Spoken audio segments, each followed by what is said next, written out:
Alors, pour quasiment conclure la partie introduction, on peut s'intéresser à quelques petits trucs et astuces. Un de ceux que vous avez probablement constaté au fur et à mesure des différentes capsules qui ont déjà pu suivre, c'est qu'à un moment donné, j'utilise souvent en fait un outil qui me permet d'isoler rapidement l'ensemble des objets pour me concentrer uniquement sur un objet en particulier. Ce raccourci clavier, qu'on appelle le mode isolation, effectivement me permet de me concentrer uniquement sur un ou plusieurs objets, ou sur une ou plusieurs composants, composant un ou plusieurs objets, me permettant ainsi de masquer tout le restant de la scène. Alors, voici un exemple concret. Vous avez donc un plateau sur lequel sont distribués plusieurs cônes, parmi lesquels se trouve un tore. Donc si je me rapproche par exemple du tore, à un moment donné, en voulant travailler sur sa surface ou sur une de ses parties composantes, je vais commencer par exemple à me mettre à pivoter autour d'un polygone en particulier. Et en accentuant ma vue par rapport à cette sélection, à un moment donné, dans le champ de vision, comme c'est le cas maintenant, je risque d'être gêné par d'autres objets qui vont m'empêcher de me concentrer littéralement sur la partie qui m'intéresse. Donc en pivotant, je risque d'être constamment gêné dans mon travail par les objets voisins. Alors la solution la plus simple, c'est de maintenir dans la sélection l'objet sur lequel vous travaillez, donc en mode objet par exemple, voilà, et de masquer automatiquement tous les autres temporairement. C'est ce qu'on appelle le mode isolation. Vous pouvez l'obtenir avec le raccourci clavier CTRL 1. En appliquant CTRL 1, tous les objets de la scène disparaissent, sauf ce qui est dans la sélection. Voilà, c'est nettement plus confortable, je peux à ce moment-là directement me concentrer sur l'objet sans être aucunement gêné par le voisinage. Si je veux à nouveau faire réapparaître l'entièreté de la scène et donc sortir du mode isolation, c'est le même raccourci clavier, c'est à nouveau CTRL 1. Ça marche aussi bien pour un ou plusieurs objets, mais ça marche aussi pour des composants.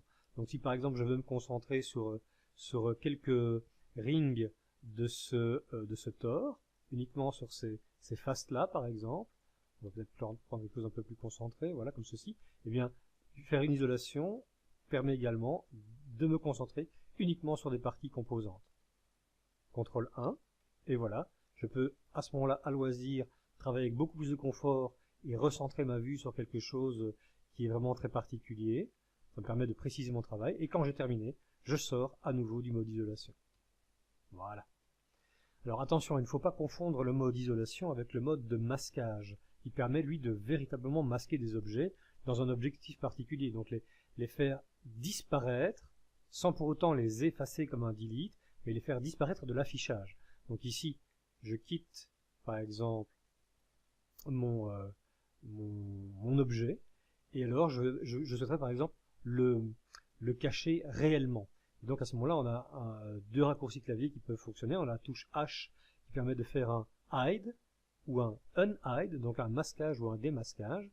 Et ça marche aussi avec Shift H ou Ctrl H. Donc si par exemple je prends cet objet-ci et j'appuie simplement sur H, hop, je masque l'objet. Alors attention, ce n'est pas un mode isolation, donc là vous aurez beau appuyer sur CTRL 1 pour entrer et sortir, le tore ne se réaffichera pas. Parce qu'en fait, ce n'est pas la même fonctionnalité. Ici, vous avez véritablement masqué l'objet. Pour le démasquer, il n'y a qu'une seule solution.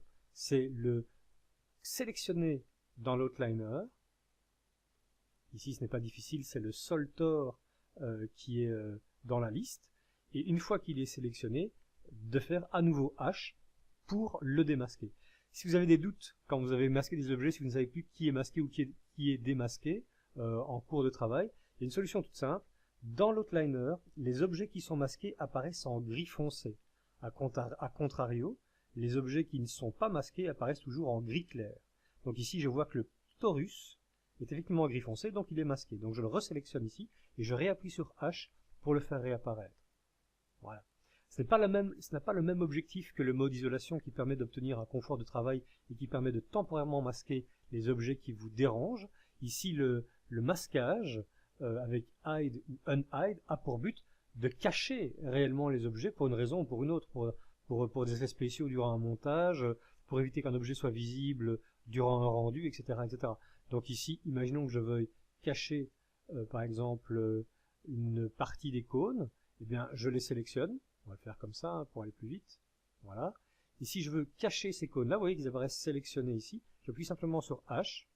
Et voilà. Donc toute la ligne qui est ici a disparu. Et si je veux les faire réapparaître à nouveau, il faut que je les sélectionne dans l'outliner. Le seul moyen de les retrouver, c'est de vérifier effectivement qu'ils sont écrits en gris foncé. Ça me permet de les localiser dans la liste. Voilà. Et d'appuyer à nouveau sur H pour les faire réapparaître. Voilà. Donc ne confondez pas mode isolation et le mode qui permet de cacher ou de démasquer éventuellement des objets volontairement. Ce n'est pas le même objectif.